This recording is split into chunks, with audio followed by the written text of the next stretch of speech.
Support WrestleTalk! Be kind to each other in the comments. Ooh, so Jimmy Uso came back on SmackDown and it was bloody brilliant. Everything involving him was fantastic, and I'm gonna just be so positive about everything about this. I hope you guys are ready for me to be really happy. It's going to be great. Welcome to the WrestleTalk Podcast review of SmackDown. I am Corporate Chopper Pete and I am joined, as always, by Tempest, the wrestler.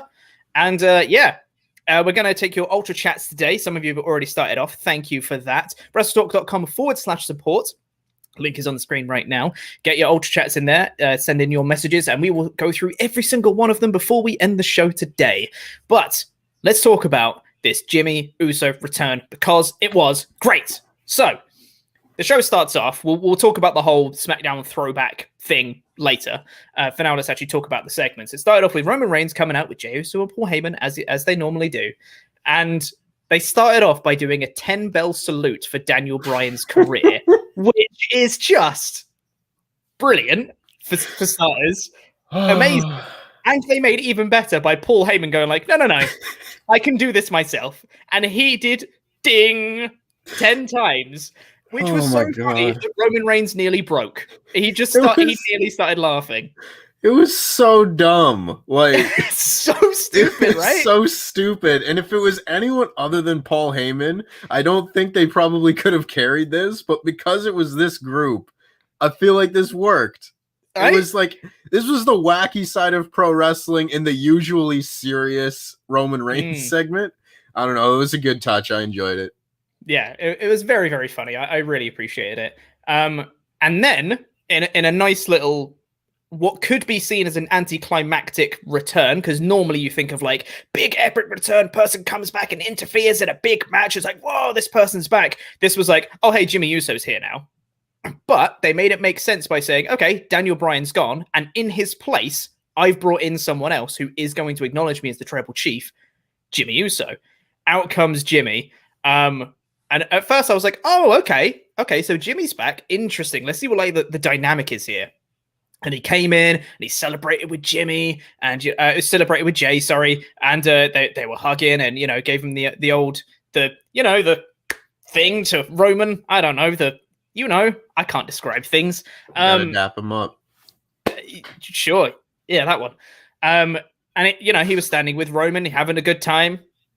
And I was like, okay, so there's not even like any like dissension or anything here. He's just going to join Roman. I was like, okay, well, I mean, that's fine. Like, I would have maybe preferred like a little bit of dissension there or something like that, but I guess it's fine. Cesaro interrupts before they can say anything else and just says, excuse me, did you say that you've replaced Daniel Bryan? Because you can't replace Daniel Bryan. He's amazing. Also, I don't have any time for you tonight, Reigns, because I've got to focus on Seth Rollins. Immediately, Seth Rollins comes out, attacks Cesaro from behind, setting up their match, their announced match that they already have. Before, holla, holla, it's time for Teddy Long, everyone, because it's the throwback episode of SmackDown, who comes out and says if Cesaro beats Seth Rollins in this match, then he gets a Universal title match against Roman Reigns at WrestleMania. Backlash. And what I really liked about this as well is he made this announcement and Seth Rollins was like, well, what about me? What about if I win? Like, where's my prize? Which was nice to see him not just be like, okay. He actually like maintained his character, was like, what about me? I should get a thing. So this led into a match. We're just going to talk about so much stuff because this took up the vast majority of this show.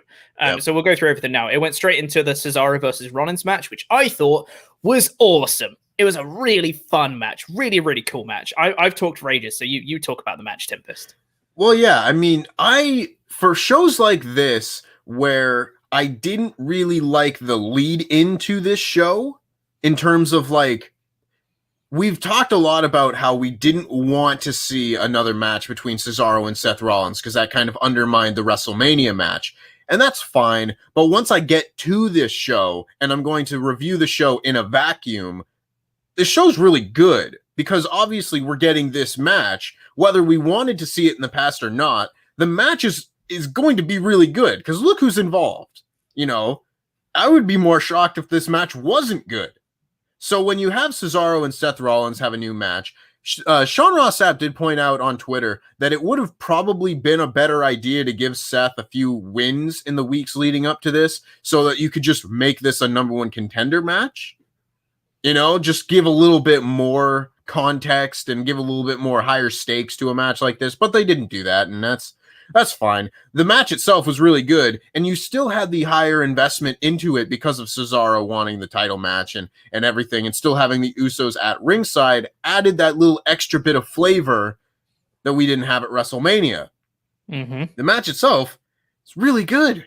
It's really good. I like really that they didn't do a big swing spot in this match because it feels like they're saving that for the really big Cesaro matches. And I feel like it would be really easy to have that just kind of be his signature spot that he does in every match that you probably would get desensitized to after a while.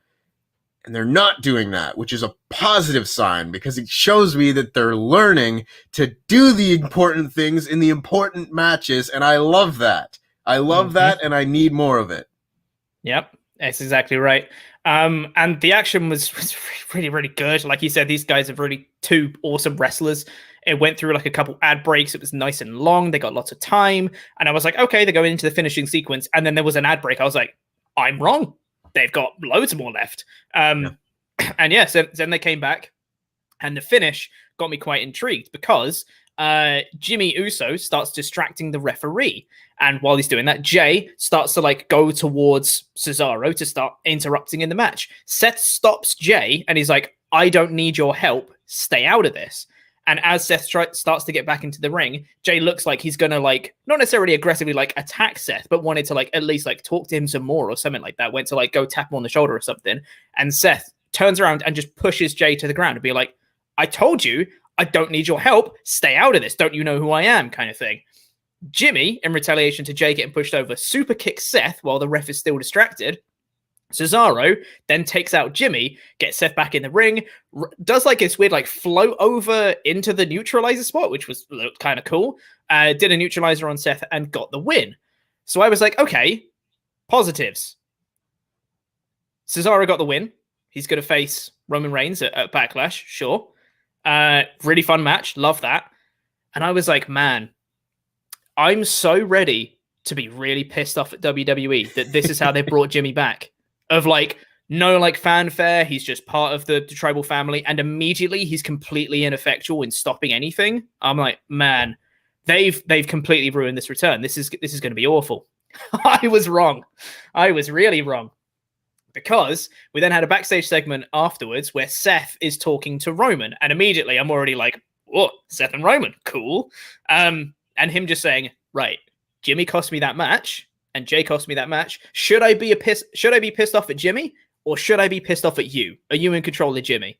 And Roman's like, look, I'm going to handle my family. Don't worry about it. And Seth is just like, okay, make sure you do, because if you don't, I will. And I was like, I like this. They're referencing the story. They're referencing a story that's actually happening, and they're not waiting for next week or anything. They're continuing the momentum of Jimmy's return and doing it all on this night, which is big thumbs up from me. Loved all of that. And it went straight into another backstage segment where Roman was talking to Jay and Jimmy, just being like, and he's basically just saying to Jimmy everything he's already said to Jay in the past. Anytime Jay screwed up and he's like, you're embarrassing the family, like this is all for, for the betterment of me and the family, and as the head of the table, you need to respect my wishes and blah blah blah, all that stuff that he normally says to Jay. And then in a moment where I literally, like, my jaw almost dropped. I was like, oh, no way. Jimmy just said, like, you're not going to talk to me like you've talked to Jay. I'm not anyone's bitch. And I was like, guys, they're doing a story. it was like Jimmy's back. Oh, they've ruined it. Oh, this is great again. It was like proper like roller coaster emotions. And Jimmy just walks off, and I was like, oh damn, there's going to be some consequences for this. I'm very excited. So yeah, it started off absolutely fantastic. Those two backstage segments back to back, I thought were absolutely fantastic. Thought they were great. Absolutely. I mean, this is the kind of long-term storytelling that I really enjoy seeing, and we don't often get it out of WWE. So when we do get it, it's like, oh, give me more of this. Just like inject it into my veins. It's so good. Like, I really enjoyed the Seth Rollins backstage segment because this is exactly the kind of interaction I want to see between these two guys, because they kind of like, they acknowledge they have history together. So there's like a mutual respect. He's not just bursting into his locker room being like, ah, Roman, God damn it, cost me my match. What the hell? He's like, you can tell that they've been through a lot together. They're both heels now, so they're not going to be like chummy. But at the same time, they're both on the same side of the locker room right now, and they can have a calm but tense discussion and then just kind of squash it and be like, all right, deal with your family or I will, but we're cool. I like that. That is the exact kind of interaction I want to see between those two. And then to lead right into the Jimmy Uso segment, where we didn't really know what we were going to get when it started with Jey Uso last year, because this was like Roman's first feud coming out of his Universal title win, and his character hadn't really been established yet. So we were kind of learning what the storyline was going to be as it happened. Now we've seen like 8 months of storytelling to this point. And when Jimmy Uso comes in and says that, we're like, oh, you're going to get your ass beat, dude. Like, we can now see what's going to happen because we've been through so much. And that's really good. That's really, really good, because it kind of like, I saw all the segments on this show involving Roman Reigns, and I felt like they were treating the fans like they were smart. And that is something that WWE doesn't do all of the time. So to see it here is really like really inspiring, that hopefully we'll see it more in the future. Maybe that's Paul Heyman, maybe not. I don't know. When Paul Heyman's involved in the good segment, that's kind of where my mind goes. But at the same time, I didn't think when the Jey Uso match at Clash of Champions was announced that was like a main event match for a pay-per-view. I was like, oh, that's a little bit odd, but it's a pandemic. You can do these sort of things. Now, I want to see a Roman Reigns Jimmy Uso pay-per-view main event, because the story deserves that kind of treatment. And that is a massive endorsement of the Roman Reigns angle and this storyline and the work that everyone's done, because you've really gotten me to care about like the individual Usos as individual characters, which was something I never thought that they would do. So big props on this night to WWE. You crushed it. See, I've got one better instead of Roman versus Jimmy that I'll talk about in a minute after we talk about this next promo, because there was another backstage promo later on between Jimmy and Jey Uso after Jimmy had stormed off from Roman, and I thought this promo was possibly even better. This genuinely might have been my favorite promo of the night, maybe, because this, oh my god, so much tension between these two, but they are brothers, and they're like, I'm not gonna fight you. Like, I'm not going to do anything physical to you, but I'm really annoyed at you, and I want to get my point across to you. And like Jay was saying, look, is that how you view me? Am I a Roman's bitch? And Jimmy's like, yeah, you are. Like, just like, not like mincing his words, not trying to sugarcoat it. He's like, you are. What's happened to you? Like, you're the reason he's the Universal Champion right now. And then Jay, because he's been so like manipulated and indoctrinated into like Roman's way of thinking, he's like, oh, it's all for the betterment of the family. It's all, it all comes back to us. And he's like, no, it's for the betterment of Roman. Don't you see that? This is all for Roman. This is nothing to do with the family. This is Roman just using you. And like, and they just have this tense like back and forth. And Jimmy's like, if you want to talk about family, something that would actually benefit the family, you and me becoming the tag team champions again, that is what we want for the family. And I was like, I want this now. I want these two to be a team again. And I want them to start teaming, and I want them to become the tag team champions. And I'm going to be really happy about it when they do. So here's my pitch. Maybe at Backlash, maybe later. Jimmy versus Jay. Make it happen, because Roman has to he has to say it. And Jimmy's like, I want to fight you, Roman. Give me that match against you, because you're not treating Jay like this anymore. And Roman's like, you can have a match against Jay. And it's like, I just want that, to have brother versus brother and just see them like facing off. And Jay doesn't want to do it, and Jimmy doesn't want to do it, but they're on two different sides. And it's just, man, I really like this story. I don't know if you can tell. Yeah, a little bit. I will say that I would have liked the storyline getting here to be, well, I guess better, but we've talked a lot about how those early months of 2021 were just kind of like rent and repeat Roman Reigns promo. you know, where it was just kind of like, it was stagnant for a while. It was still good because all the performances and the delivery was all really great, but the character progression really wasn't there. Now we're seeing the character progression. Like, this is a major, not even necessarily like angle where things change, but it's just like you add another layer onto the storyline. And that's something that I've felt that this storyline drastically needed, especially now that Daniel Bryan is taken out of the situation. You know, because now we don't have that foil for Roman Reigns where they can play off each other and be rivals. Now you have another element that can be, we don't know whether he's going to join the team or if this is just going, he could end up like Jey Uso and just end up being part of the family. So good. There's so many possibilities, and I love not knowing where they're going to end up. I like there's a fine line between a predictable wrestling storyline where they just do the right thing and you can see it coming, and a good wrestling storyline where they could go a bunch of different ways and all of those ways would make sense. That to me is one of the most just entertaining ways to watch wrestling television, because you know that whichever way they end up going is going to be good, but you don't know which way it's going to be. I love that. I love that. Love it. Love it. Love it. It's so good. I need more of this. Why can't all the storylines be this good? I know. God. Then we had another couple backstage promos as well. Reigns just saying to Heyman, "Bring me my cousin." Heyman's just like, which one? And Reigns just gives him a death stare. And he's like, I understand. No worries. I'm going to go do that. And just like walked off, which was great.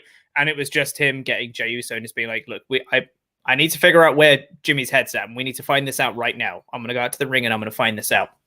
Which led into the main event segment, which was Reigns and Jey and Heyman coming out, much like at the start of the show. And Reigns just says, it's not how I envision tonight going.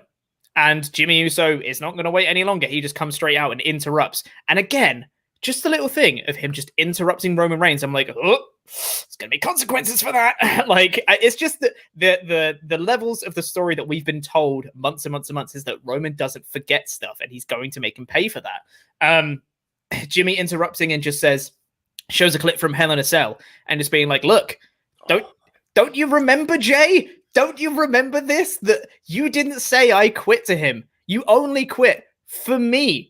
And now I'm here telling you that you're in the wrong place. You shouldn't be by his side. And now you can't see what I'm saying. Like, oof, man. Also, lovely little subtle thing of Jimmy wearing the Usos merch. Day one-ish, you know, the whole Usos with together Usos, and Jey just wearing his right-hand man main event Jey Uso t-shirt. I'm like, man, it's the little things. It's the little details that make it better. Like that sort of thing. Because those aren't things that they point out. But subliminally, you think about it where, oh yeah, you just look at it as his right-hand man and you just see like a company man. They're not a company per se, but he's someone who has been indoctrinated into this role. Oh, it's so good. And I love them bringing up Hell in a Cell. Because how often do we see things like that where, oh, that happened 2 weeks ago, pal. Nobody remembers that.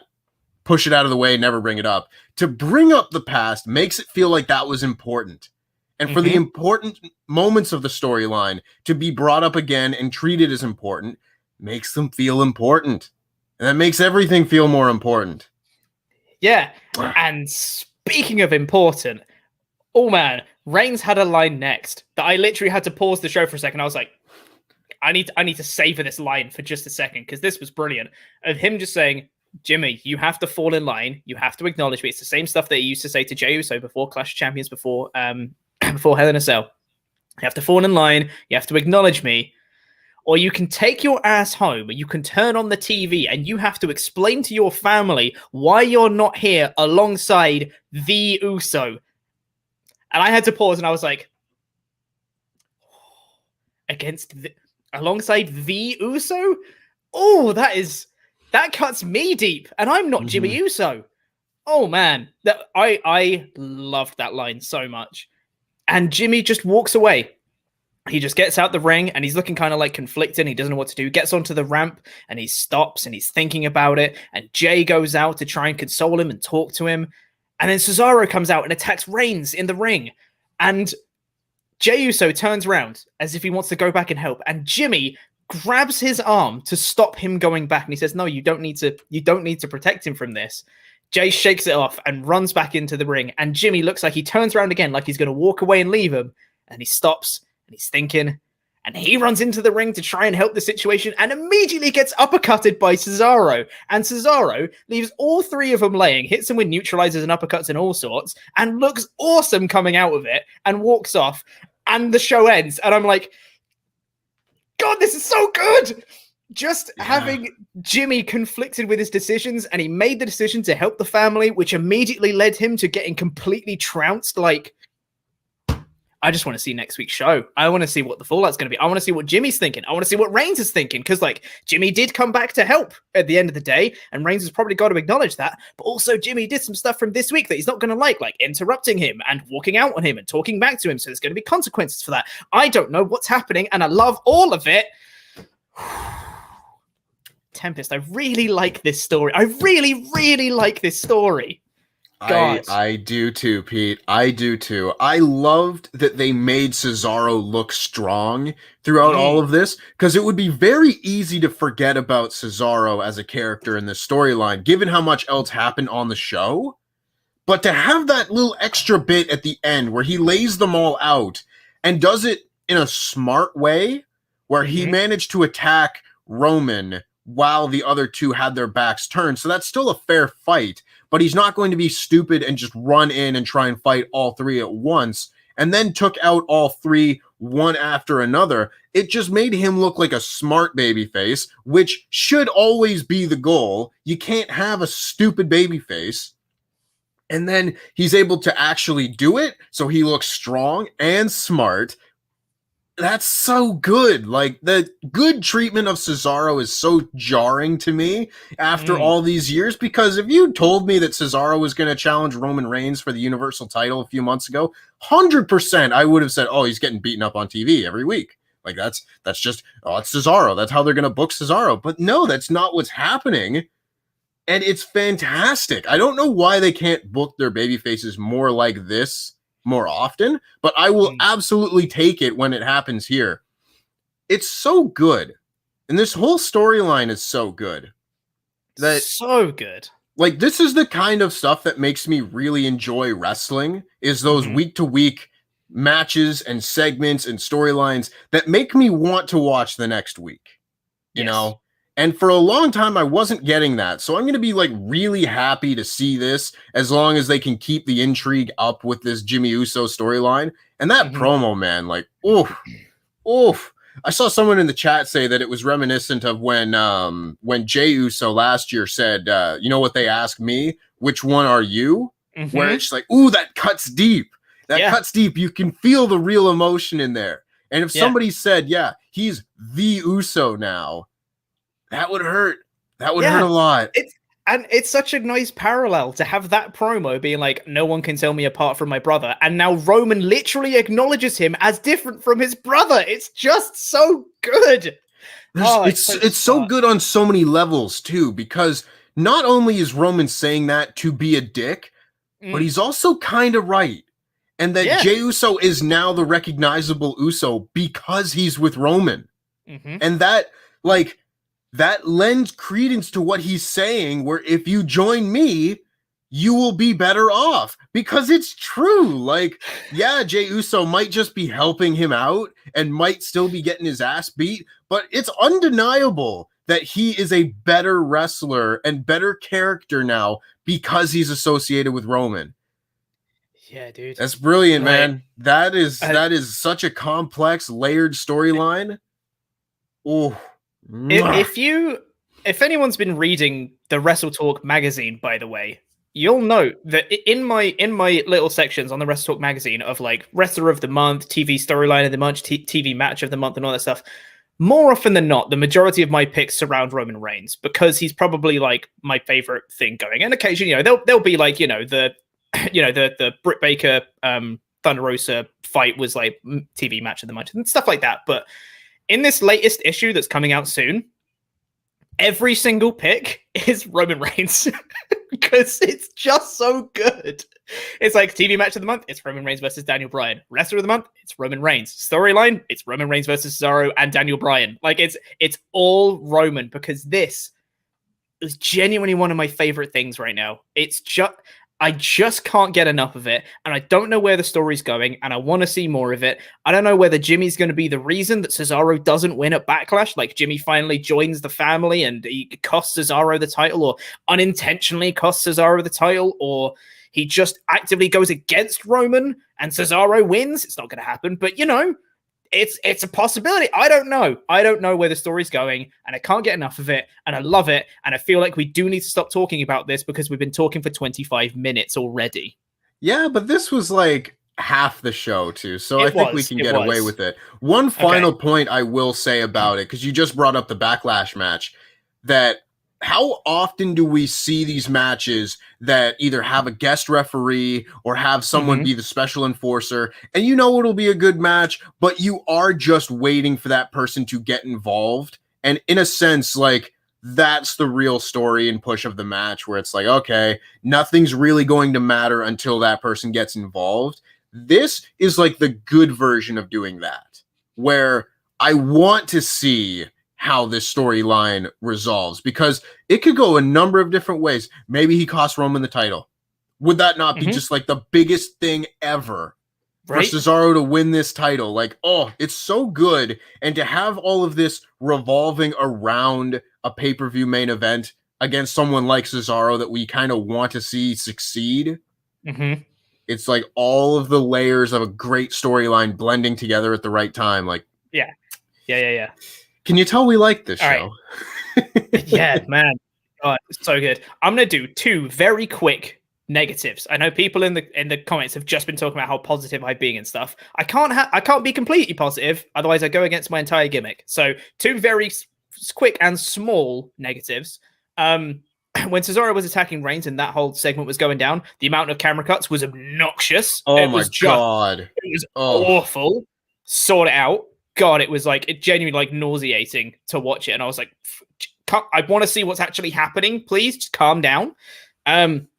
Also, less of a negative, but I still think it needs a bit of work. I don't like the neutralizer. It feels like when Cesaro's doing like his big kind of like when he was beating up all 3 of them and trying to do quick neutralizers on all of them, it's not a quick move. And it felt like it was a bit like rushed and some of the impact was lost a little bit. I'd rather he either just uppercutted them and left it at that, or changed the neutralizer to something else, or it just feels like there's a little bit of a disconnect. It's not my favorite move. I love Cesaro and I love his uppercuts and it's basically everything else he does. Just the neutralizer wasn't quite there for me in like a quick beatdown segment like this. I think you're allowed to have that opinion. I think that's a pretty common opinion, that people don't really like the neutralizer. I'm not like a huge hater of the move. It's like it's fine, but I think you could do like a pop-up uppercut move that would be like a really satisfying finisher. Or I know they don't really do pile drivers, but have them do a Gotch style pile driver. Like, it's the same setup with the underhook type move. Lift him up and pile drive him, because he's like, I feel like indie stars kind of get away with doing stuff like that more often. I don't know if that's just me, but I feel like people like CM Punk, Daniel Bryan, Cesaro could really get away with doing like a pile driver, because at this point I feel like it's kind of like an indie move, because aside from The Undertaker, like, no one hits pile drivers in WWE. I can't tell if it's my internet or Tempest's internet that's screwing up. But I think it's your internet, and I hope it's yours, mine, because otherwise, it might be. Yeah, okay, good. Fingers crossed. Chat will tell me if Tempest cut out pretty much completely for you there, because I basically got nothing of what you said there. So I'm hoping it's me, because hopefully the chat still got what you said. Anywho, loved all of that. Let's see what you guys thought, because otherwise we could keep talking about it for ages, but we shouldn't. So let's get into some of these. DN Trin said, if Blood and Guts is a one-match show, this episode of SmackDown is a one-segment show. Brilliant work from Jimmy J and the Tribal Chief Roman. Well, it was a one-story show. That much is for sure. Yes. Not necessarily. It's it was the whole story surrounding Jimmy, but it was like most of the show. Yes, that's why it was good, because they had all of their segments throughout the show. It was like all of the Roman Reigns, like you're right, all of the Roman Reigns stuff made this show good, but it's because the Roman Reigns stuff happened at the beginning and then sprinkled throughout the middle. Yeah. And like I saw some people on the edited review that I did earlier being like, why is it a problem when like MVP has 4 segments on Raw, but it's fine when this stuff takes up all the segments on SmackDown? And I'd say that the difference is that this actually progressed the story throughout the whole show, rather than it just being repeats of the same thing, or it's just like, but I'm going to say a thing. This one actually had a purpose for every single segment throughout the show, and it actually furthered a show-long story. Yeah, I never felt watching these segments like they were just there to kill time. And that's how I feel anytime I watch Raw, where, oh, this is just a segment to get through some of this 3-hour block that we're trying to sift through, you know? Yeah. Everything here had a purpose. Goodness me, we're going to need to hurry up with these Ultrachats because there's a few of them. Charles Berg says, one thing that may get glossed over is the difference of how Roman talks to his family and how he talks to Seth. He talks to Seth like he's a brother and an equal, while he talks to his real family like petulant children that need to follow dad's rules. Good point. Yeah, like Tempest was saying, it's like that mutual respect between them, which he doesn't have for Jimmy and Jay. Great, loved it. Anthony Velasquez says, I think it was genius how they brought Jimmy back. He ain't taking any crap from Roman, as it should be, since Roman choked him out the last time we saw him. Yep. Smart storytelling. Like, how easy would it be to just forget about all that happened and just put him with the group?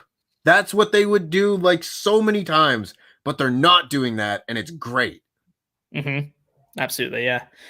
Survivor 1993 says, do you guys think we're going to get a Jimmy versus Jay match down the line? And if so, how do you think the match will go? Also, when is WrestleTalk going to be releasing Intangibles merchandise? No comment on the last bit. Jimmy versus Jay, I'd love to see. I don't know when it would be. I don't think it should be at Backlash. I feel like there should be some sort of Jimmy dissension at Backlash, like he does something against Roman's wishes at Backlash, and that leads to more tension between them, and it leads to like a Jimmy versus Jay match. Maybe Jimmy versus Jay should even be on SmackDown, not on pay-per-view, and you just have a Jimmy versus Jay thing on SmackDown, which leads to a Jimmy versus Roman match if they need it, or maybe that's the combination. Maybe that's the turning point for Jimmy actually joining the family, maybe reluctantly at first. I don't know. But yeah. That's what I'd say. This feels like a storyline that could be like a slow burn, where you don't necessarily need to do the big Jimmy Jay match at the pay-per-view that's a week away. You know, like you can wait until the pay-per-view after that. And who knows? Like there's so many different possibilities. I do think that a match should come between the two, but if they take their time and wait to do it, I don't think that's a negative at all. 100%, yeah. Garrett Albright says, with a very generous donation. Thank you very much, Garrett. It says, God, this Tribal Chief storyline is amazing. I can see from here the Mysterios win the tag titles and then they feud with the Usos once Jimmy acknowledges him. Absolutely. Family versus family. Roman could corrupt Dom, leading to the heel turn Mysterio versus Mysterio. That's interesting. I don't know if that's the way to go personally, but I would love to see, the Usos beat the Mysterios. I think that'd be really cool. Yeah, I think that is the natural way to go, because if the Mysterios don't win the tag titles at Backlash, I'm going to be just like, what's the point? Who cares about the tag titles? So put them on the team that people actually like. Yeah. I think a match between the Mysterios and the Usos makes all the sense in the world, because you can do the family thing and all that. I don't necessarily think I see like Dom turning on Ray and joining Roman or anything like that, but the match and the lead into that, I fully agree with. And even if he does, I think there's potential there for Roman to like get in Dom's head kind of thing. I would never have Dom like join Roman or anything, but him just being like, hey, you're right. I am better than my dad. My dad's a has-been, but kind of thing. Him being like corrupted, leading to a heel turn. I could see that. It could work if they do it right, which I'm sure they could. We'll do last Ultra Chat for now before we get into the rest of the show, because we've been going for 35 minutes already. Anurag Srivastava. Sorry if I butchered that. Absolutely loved the Roman J Uso storyline. Also, as you said, there are so many possibilities. And to actually top it off, something which got missed here is how Seth is still pissed at Jimmy. Layers. Here's how Seth is still pissed at Jimmy. Layers. Who got missed here is how Seth is still pissed at Jimmy. And something which got missed here is how Seth is still pissed at Jimmy. Yeah, we mentioned that, didn't we? Yeah, we didn't miss that, but it is a good extra layer to the story. That Absolutely. Honestly, I would think that one of them would have to turn, and in that case it would probably be Seth, but I think that Roman Seth could be the SummerSlam match. That could be really interesting. Yeah. Like this would be a really good first detail that leads into a rivalry between them. Absolutely, yeah. And to top it off as well, he wasn't being a babyface by doing it, but Seth did want to win under his own merit. Mm-hmm. He literally didn't want to take outside help. It's kind of a babyface thing to do. Kinda. He had very heelish motivations for it, but it's a babyface thing to do. So maybe we're seeing him in that babyface light a little bit more. Who knows? I hope so. I'm ready for something new for Seth Rollins. Yeah, same. I've loved his character, but babyface will be all right. Anyway, we'll get into the rest of your Ultra Chats later on. But first, don't worry, we will get through every single one of your Ultra Chats before we end the show today. WrestleTalk.com/support if you want to get in your messages that we will read out before the end of the show. For now, let's talk about the rest of the show, which we'll have to do relatively quickly because we've overrun talking about Jimmy because it was great. So, now you've had your happy Pete, you've had your really fun times, you've had the guy that's just really positive about everything. Get ready for regular Pete, because he's back. I don't want to talk about the rest of the show.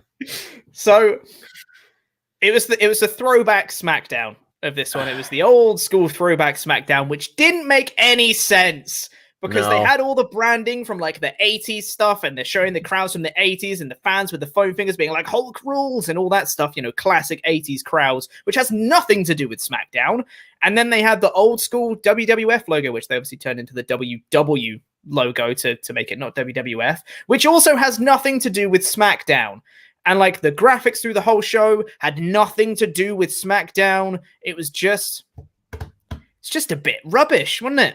Yeah, this felt to me like, because I think they said that this was Throwback weekend on Fox, so maybe they were just like, oh, well, I guess we have to do it too. Here's Teddy Long, but oh god, this felt like such a half-baked Throwback SmackDown. Like, yeah, I know that they gave us like the graphic of the fist and all that, but like, if you're gonna do a Throwback SmackDown, and maybe they just didn't. Maybe they didn't know that they were doing this until a week ago. But can you try a little bit harder? That fist is in a warehouse somewhere. Can you not just bring it out for one thing? Like, how much fun would that have been to just see the old SmackDown set? I don't know. It just felt like they didn't really do anything here. Like, you had Pat McAfee and Michael Cole in different suits, and they had the referees in the blue shirts. I like that touch. That was a nice little Easter egg. And they had an Ico Pro commercial, which did make me lose it. I will be perfectly yes absolutely. But I don't know, there just wasn't enough there for it to be like a big branded show. It was just like, it was a throwback SmackDown. And it was like they played clips from some of SmackDown's highlights through the show, which was, here's the first ever main event. Here's Stone Cold and Booker T in the supermarket. Here's Brock Lesnar and Big Show collapsing the ring. And like, that's fine. It's fun. But like, if you're going to do the throwback episode, and I know this is difficult in a pandemic, which really begs the question, why are you doing a throwback episode? But have like people come back, legends of the past, like they normally do for the old school shows. Where was Edge for this? Where's Edge? It's Edge. He's Mr. SmackDown. Yeah. Like, you barely even talked about Rey Mysterio being there. And Rey Mysterio is another like face of SmackDown. I don't know. Whatever. It's fine. Whatever. It was fairly inoffensive on the show. They just could have done better with it. Like you said, it's very half-baked, but it was fine. We talked about all the opening stuff with that. After that, we had a backstage segment with Teddy Long and Sonya Deville backstage. Teddy Long was just the replacement for Adam Pearce this week. He was just there. Sami Zayn came in. And Sami will never fail to make me laugh because he's the best. And was basically saying like, oh, you're an outsider. You don't know anything about this whole conspiracy that's been going on. So if you want to give me the title match that I want for the Intercontinental Championship, that would be great. And Teddy Long was like, can't do that, player, because I've already made a 10-man tag team match tonight. And it's Big E, Kevin Owens, the Street Profits, and Shinsuke Nakamura versus King Corbin, Alpha Academy, Apollo, and Sammy as the two teams. And Sammy reluctantly joining in on Dancing with Teddy Long made me laugh out loud. Of him just being like, I don't want to do this, but it's Teddy Long dancing in front of me, and I kind of have to. He's just the best. I love Sammy so much. It's definitely infectious, that dance. Oh yeah. I thought it was very funny. And Teddy Long saying things like, "You will go 1-on-1 with the Undertaker." I was like, okay, that's it's all right. That's funny. Yeah. It's become such a meme over the last 10 years, where for a while it was not done ironically. He just booked people in tag team matches and made them go 1-on-1 with the Undertaker. Yeah, and now it's a joke. You know? But it's kind of like War Games for Regal. Like at first he was just announcing War Games, and now they're like, oh, it's a meme that people like. Yeah. Do it more. And it comes out and then they hype it up. And then him just going, War Games! And everyone goes, hey, he said the thing. It's like, say the line, Bart, all the time. Yeah. It's great. This was fine. We then had a decent little match between Ruby Riott and Carmella. It was pretty short. Thought it was fairly inoffensive. Thought I had a fun little ending sequence of them doing sequences of roll-ups back and forth, which led into a really smooth transition into the Code of Silence. Carmella got the tap-out win. Thought it was all right. It was good. Yeah. And for just a segment, it was fine, but I thought the presentation of the women on this show was not particularly good. I thought the Bayley and Bianca Belair segment that we'll get to was the only good use of the women on this show, because otherwise, this is a 3-minute match, and I get you got to bring Carmella back and everything because she hasn't really been on TV, but not a whole lot here. And then you, of course, had the wonderful Reginald stuff later in the show, which I'm sure we'll get to, but would have liked a little bit more effort into a lot of this.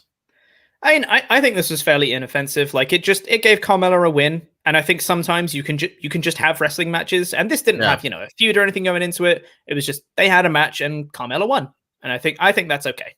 It was all right. Then we had the Bayley segment, which was she came out and she did a showcase of women's champions from the past, and she showed Alundra Blaze, Jacqueline, Lita, Trish Stratus, Ivory, Beth Phoenix, Molly Holly, and Bianca Belair, and was like, look at all these people from the past. None of them are Bayley. I'm great, was basically the sum total of it. And she says that Bianca's naive, and if she's not careful, she's going to end up like everyone else on this list, not on Bayley's level. Which is cool. She's going to be had a nice little line here. I thought it said she's going to be the first and the last challenger for Bianca Belair because she's going to beat her at Backlash, which was cool. Bianca comes out and cuts her own promo and saying that you think I'm naive, or whatever she says. And that's terrible. I'm never going to do that again. And then if Bayley did her laugh again, and I know, at least I know why she laughed this week. I just don't like it, and I know I'm not supposed to like it because she's a heel. I just don't like it. It's turned the channel heat for me. Yeah, it is a little. I'm just if I was watching this on a delay and she started laughing, I would skip. I would skip ahead until the beatdown, and that's not supposed to be the goal. Exactly. Yeah, I'd say it's not funny. It's just annoying. They have a little bit of a brawl, and Bayley gets the upper hand by kind of she was pulling on her earring and stuff and standing on her hair and stuff like that. It was pretty cool. And Bayley gets the upper hand standing tall. This was all right. Again, fine. Good stuff. I liked this segment. I don't think there was on the whole, there wasn't a whole lot on this show other than the Roman related things that I really enjoyed, but this was a good segment. I did like this one. Yeah. We then got Dominik Mysterio versus Dolph Ziggler. I was very confused with the setup of this one because Dominik and Ray were in the ring, which to me indicates that they had a match coming up in their gear, ready to go. Dirty Dogs come out with the tag titles, and Dolph Ziggler cuts a promo saying we're on the Throwback episode. There's no two better throwbacks than the Dirty Dogs. And then he gets in the ring and says, hey, Dominik, you don't belong in my ring. You're just Rey Mysterio's son. Blah, blah, blah, blah, blah. Oh, you gonna cry? Blah, blah, blah, blah, blah. Classic stupid heel stuff.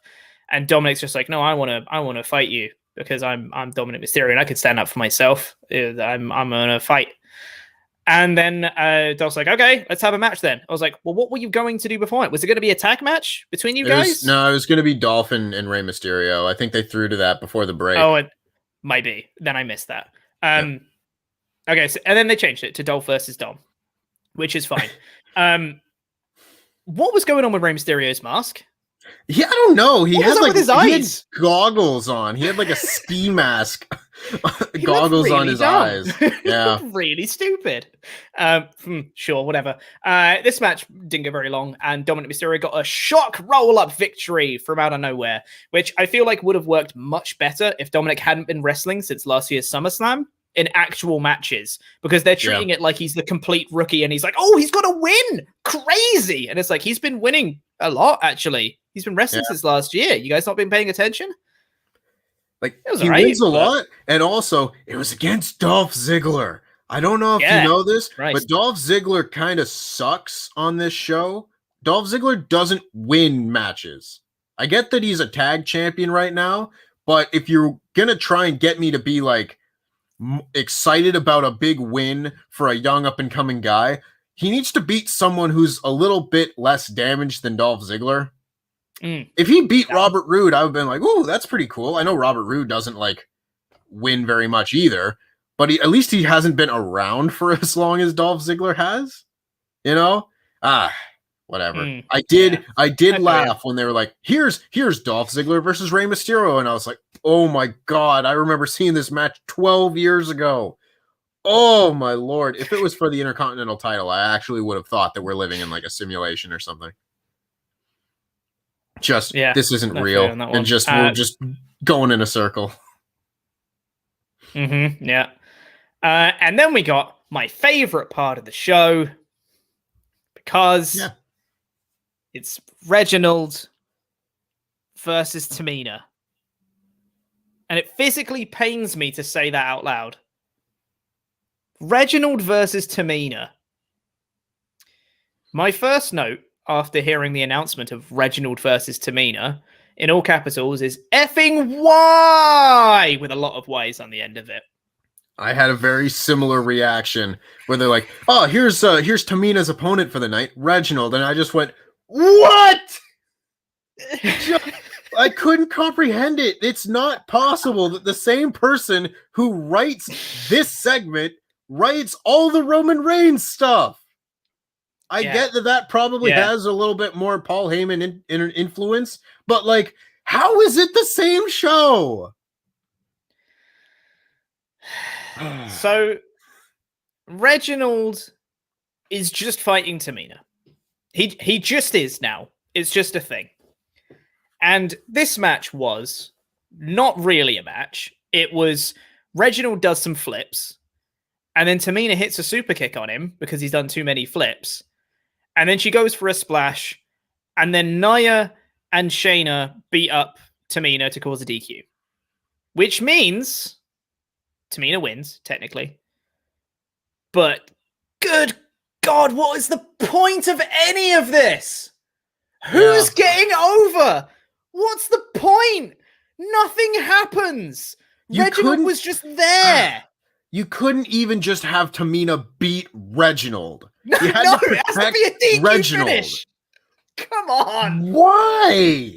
Like, I don't get it. I am 100% sold on the idea I had like 2 weeks ago where they just have a list of finishes backstage and they're like, okay, one's got to be clean, one's got to be distraction, one's got to be a DQ, one's got to be something else. And this was just like, oh, well, we don't have any other matches, so this has got to be the DQ finish.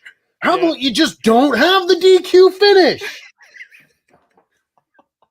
It's like, who looked at this match? Are they literally picking finishes out of a hat? Because you couldn't just beat Reginald. You had to protect Reginald. This guy who just showed up one day and decided to ruin this otherwise lovely show that is SmackDown.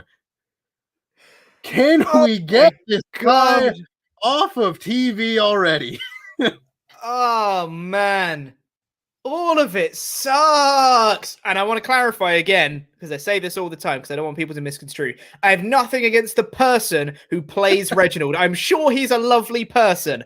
But God, everything that this character involved, he just sucks all the life and talent out of every segment he's in. And it sucks. It makes me so angry every time. It's the worst. Oh, God damn. All I right. don't get it. It literally feels like they took a syringe and they pulled 50 cc's out of Raw and Reginald and they just shot it into SmackDown. Nothing else on this show is like this. It's the only segment that is this bad. There are things that might not be great. There are things that might not be as done well as they should be, but this is the one thing that's like, it's -5 stars every single week. Yeah. You just take the life force of Raw and you just seep it into SmackDown and you give a little touch of the bad.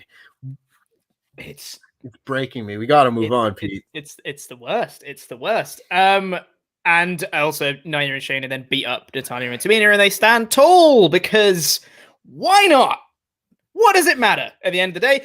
You know what? If Natalya and Tamina stood tall at the end of this segment, do you know what I would have had? Exactly the same reaction because it doesn't matter. God, I hate this so much.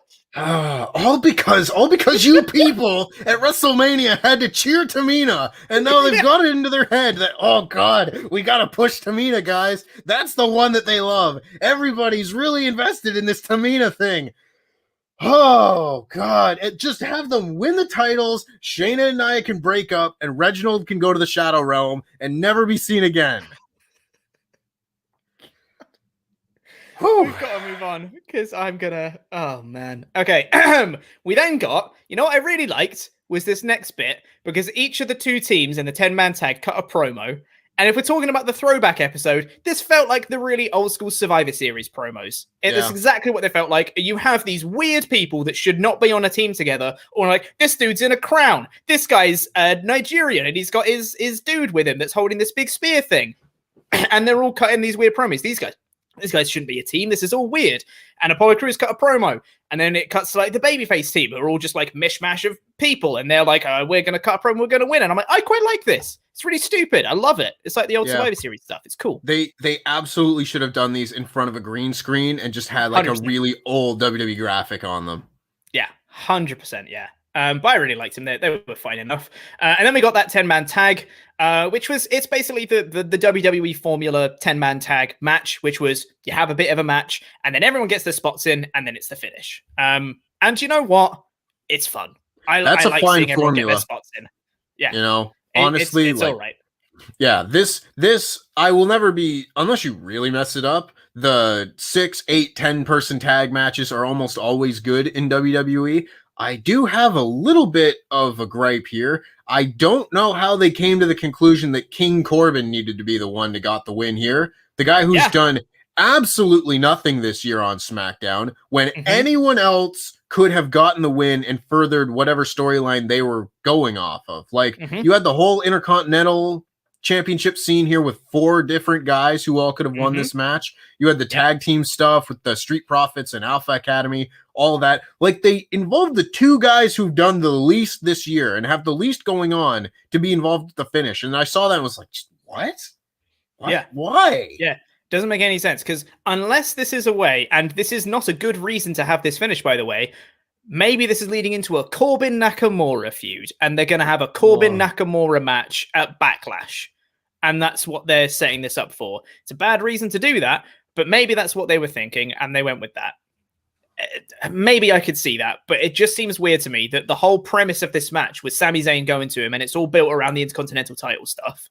And they don't have anything to do with any of the IC title guys in the actual finish. Doesn't make any sense to me, but you know, whatever. It was odd. And then we had the main event segment that we've already spoken about with Reigns, etc.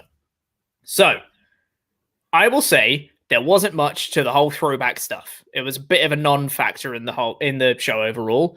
The show long story of Jimmy Uso, it's genuinely one of my favorite things in most recent in ever. It's just awesome and I loved everything about it. Building on so many layers of story that we've already got. Love all of it. It's treating the fans that are actually smart, not like idiots. Big thumbs up from me. Loved all of that. Everything else on this show, I thought was broadly fine. Mhm. And I think if they didn't have this Cesaro, Reigns, Jay, Jimmy, Heyman story, this show would really be in trouble. Yeah. But with that story, which is one of my favorite things in ever, it's a 4 out of 5 show. I think this is an easy 4 out of 5 show, personally. Oh, yeah.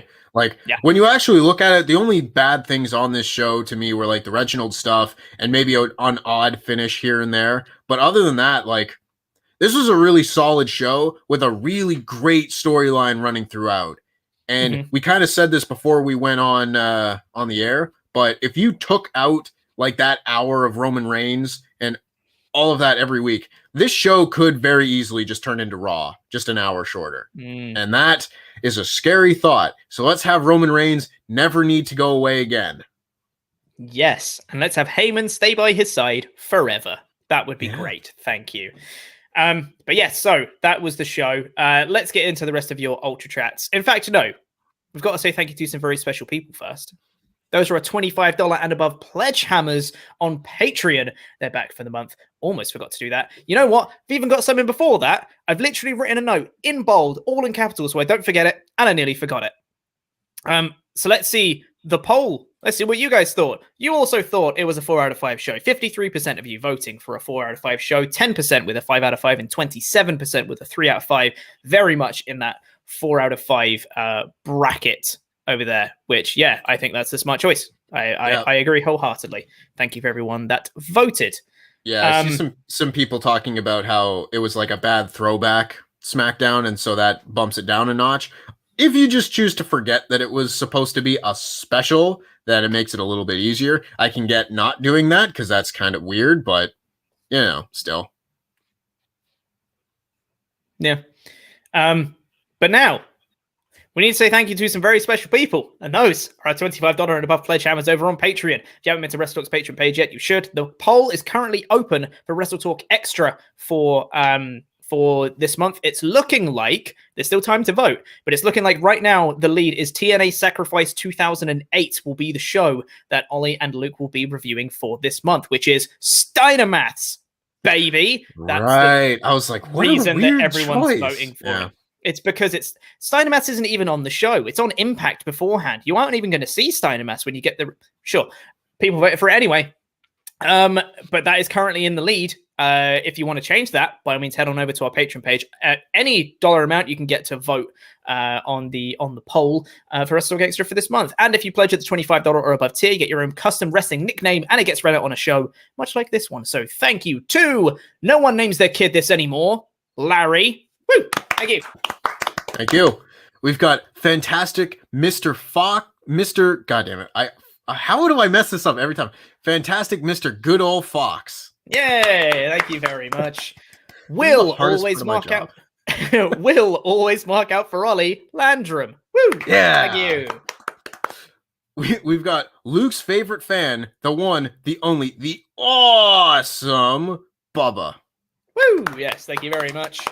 Need a little build up for this one. Hold on. Ronald Coleman, baby! Yeah. Thank you very much. We got the Vision Adonis. Woo! Thank you very much. The Roller Coaster, Robert Acosta. Woo! That's a good one. I like that one. You've had Johnny be good. You've had Johnny be bad. Here's Ryan be bad. Yeah, Ryan be bad. Thank you very much. The British Bulldog, Philip Boy J. Smith Jr. Woo! Thank you very much.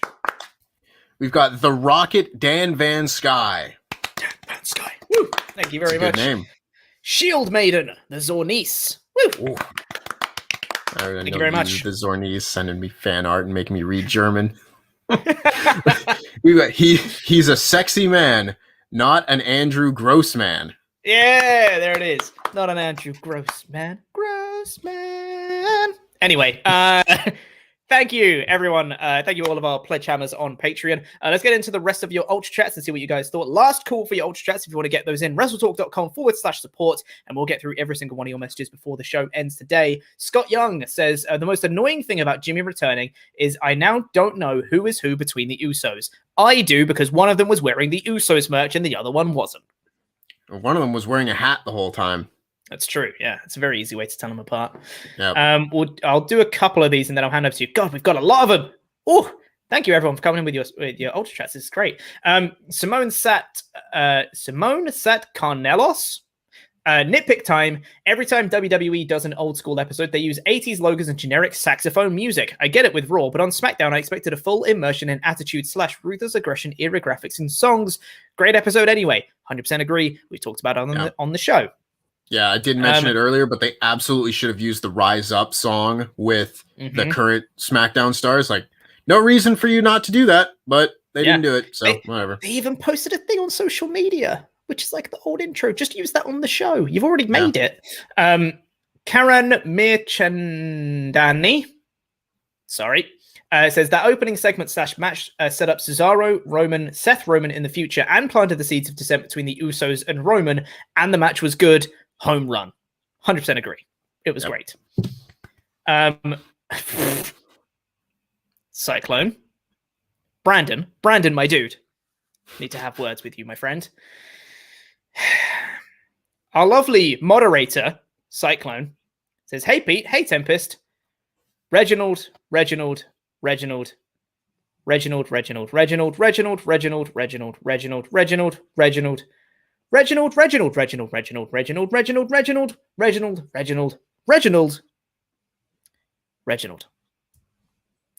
Thanks, buddy.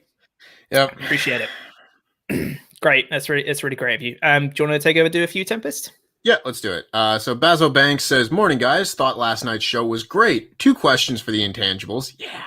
First, in honor of Throwback SmackDown, who do you think is the modern SmackDown 6? And second, who could recreate the supermarket brawl, and why is it Kevin Owens and Sami Zayn? Keep up the great work. I think you've got that part right. Kevin Owens and Sami Zayn. Yeah, 100%. SmackDown 6. We can go through this quickly. We've got, a lot of these guys have stopped appearing, but I think you can go like Ray and Dominik. I think would be good members of a SmackDown 6. I would have said Murphy for a long time, but he's not on the show anymore. Seth could probably be part of a SmackDown 6. Cesaro should be part of a SmackDown 6. I would have said Daniel Bryan, but we know what happened there. And honestly, probably the Usos. Yeah, it's a good shout. That's a pretty solid SmackDown 6. Mm-hmm. It's pretty good. And Sadie 6969 Deegan says, what's up, you cool dudes? Love how in this retro SmackDown they used 80s graphics, even though the show didn't debut until 1999. Bayley looks so good, and I'm excited for her versus Bianca. I get distracted every time Roman is on screen. Intangibles for life. Life. Yes, man. I feel that. Roman's an attractive man. Oh, yeah. I get distracted too. You know, the story's too good. I was talking to a friend while I was watching this show, and Roman... I hope this is a short story, Tempest, because we've already run over time. It is. I was talking to a friend when Roman came out with the 8K camera, and I just said, you know what? This man is sex personified. He's just that good looking. he's a very attractive man. Not going to deny that one. LJ Mickey says the whole Reigns Uso angle was so good. Bayley Belair was okay, but everything else not that great. I fear that SmackDown Creative is focusing only on Roman, and everything else is just doing something meaningless. Thanks for the content. Jam that jam. I mean, yeah, we kind of talked about that. Fair assessment. Yeah. Yep. Garrett Albright says also with the Rollins interaction, could see him getting involved with Roman. Could be fantastic to see the SmackDown Savior try to take Heyman's spot at the table, the special console the tribal chief. So many great options for Roman storylines. Acknowledge him. It's good stuff. I don't think Paul Heyman is getting away from this, but there's so many options. Luke Neal says, hey guys, once again, you're great. Just a couple of things. I think Cesaro needs a new finisher in place of the neutralizer, and I don't know why, but I loved Seth and Roman's interaction backstage. Thanks, Tempest and the real Mr. Real Slim Shady. Yeah, you've got your Eminem hat on again here, Pete. Sam Mort says, I am so invested in the Roman storyline and honestly want Jay to be the one to dethrone him. However, I think eventually it will be Drew.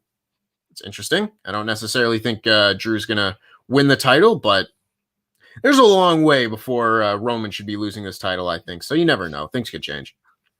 Yeah, I agree. And then Judas Macias says, I actually like the Reginald and Tamina match. I don't see what you guys are complaining about. I also think Roman is boring. Same old guy in another package. Well, you're just Mr. Bad Take Machine, aren't you there, Judas?